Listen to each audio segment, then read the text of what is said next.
नमस्कार प्यारे साथियों, स्वागत और हार्दिक अभिनंदन है आपके अपने परिवार RW टेक क्लासेस में। कैसे हैं प्यारे बच्चों?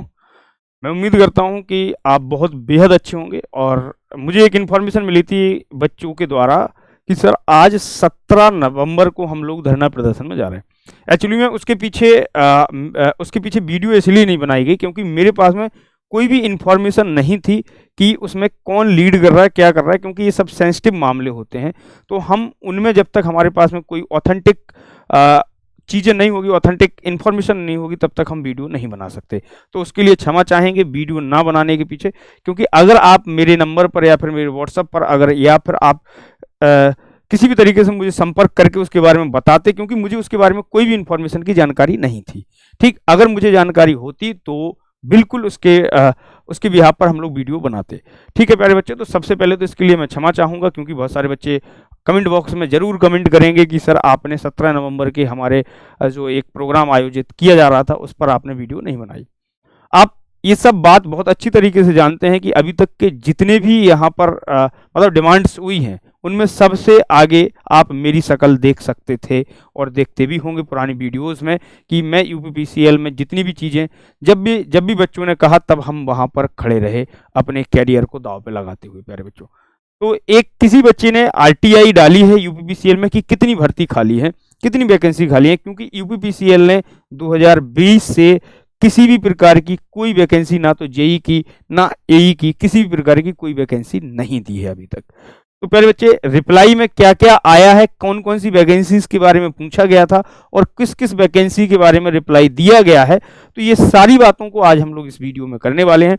तो वीडियो में बने रहें, अधिक से अधिक संख्या में लाइक और शेयर करते रहें। ठीक है प्यारे साथी, तो अगर हम बात करें कि क्या आया है, तो आपके पास में ये एक छोटी सी पेपर की कटिंग है, आपके सामने है। उसमें आप जानते हैं कि हमारा राइट टू इन्फॉर्मेशन एक्ट 2005 के अंतर्गत सारी इन्फॉर्मेशन दी जाती है। तो ये इन्फॉर्मेशन आपके पास में चढ़ाई गई है। तो यहाँ पर 18/10/2025 के माध्यम से निम्नतम अवगत कराया जा रहा है इस बच्चे को। आपको अधिकारी का पत्रांक संख्या इतना है।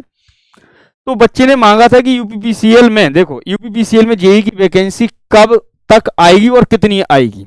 फिर लिखा उसने, दूसरा सवाल था उसका कि यूपीपीसीएल में टीजी2 की वैकेंसी कब तक आएगी और कितनी है।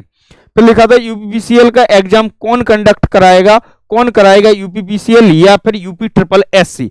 स्पष्ट 3 सवाल इस आरटीआई में पूछे गए हैं कि यूपीपीसीएल की कितनी, जेई की कितनी वैकेंसी और कब तक आएगी, टीजी2 की कितनी वैकेंसी और कब तक आएगी, और यूपीपीसीएल के एग्जाम को कौन कंडक्ट कराएगा। ये 3 बातें इसमें पूछी हैं। अगर हम बात करते हैं तो इनका जो जवाब आया, यूपीपीसीएल जेई की कितनी पोस्ट खाली है, तो यहां पर लिखा है कि अपर अभियंता विद्युत एवं यांत्रिक। ठीक है, आपके पास में विद्युत एवं यांत्रिक यानी कि इलेक्ट्रिकल एंड मैकेनिकल के कुल स्वीकृत पदों की सापेक्ष 493 पद रिक्त है दिनांक 30/6/2025 की स्थिति के अनुसार। यानी कि अभी जून तक का डेटा ये कह रहा है कि 493 पद अभी रिक्त हैं। यूपीपीसीएल टीजी2 की कितनी भर्ती आएगी, ठीक, तो यहां पर लिखा है टेक्नीशियन यानी कि टेक्नीशियन विद्युत की कुल स्वीकृत पदों के अपेक्षा 0 पद रिक्त हैं दिनांक 1/7/2025 के अनुसार। यानी कि कुल मिला के अभी टीजी2 की कोई भी रिक्वायरमेंट नहीं है, रिक्रूटमेंट नहीं है, 0 है जुलाई तक की। ऐसा हो नहीं सकता, लेकिन जुलाई तक आपके पास में आरटीआई में रिप्लाई दिया गया कि 0 वैकेंसी है, टीजी2 की कोई वैकेंसी नहीं। अगला उसने कहा कि यूपीपीसीएल की लाइनमैन की वैकेंसी कब तक आएगी, तो उसने कहा है कि उत्तर प्रदेश सूचना का अधिकार नियमावली 2015 के नियम के अनुसार सूचना प्रदान किया जाना अपेक्षित नहीं है। तो उन्होंने भैया कह दिया कि इसकी सूचना हम देंगे नहीं। अब आते हैं कि कौन कराएगा पेपर। देखो इसका भी जवाब दिया है। तो यहां पर उसने किया है कि यूपीपीसीएल एग्जाम कौन कंडक्ट कराएगा, और यूपीपीसीएल या फिर तो विद्युत सेवा आयोग से संबंधित है। तो आपके पास में ये विद्युत सेवा आयोग ही कराएगा। कोई बहुत, मुझे पता है कि आप जानते हैं लिमिटेड कंपनियों का, क्योंकि जो आपके पास में यूपीएसएससी आयोग है वो आपके पास में पूर्णतः गवर्नमेंट जितनी भी क्या बोलते हैं डिपार्टमेंट होते हैं उनके एग्जाम कराएगा, ना कि आपके पास में इसके। तो आपके पास में ये थोड़ा सा था हमारे पास में कि आपके पास में आरटीआई का क्या रिप्लाई आया। तो कुल मिला के यहाँ से आरटीआई का एक रिप्लाई आया कि यहाँ से इतनी वैकेंसी खाली है। तो देखते हैं क्या होता है आगे, वैकेंसी आती भी है कि नहीं आती है। चुनाव का माहौल है, मुझे लगता है 2027 में चुनाव है, तो हो सकता है 26 में कुछ खुशखबरी आपको यूपीपीसीएल की तरफ से देखने को मिले। फिलहाल के लिए इतना ही। आप सभी का शुक्रिया, बने रहें ऐसे ही इन्फॉर्मेशन के साथ। ठीक, हमारे चैनल को लाइक और शेयर जरूर करें। Thank you.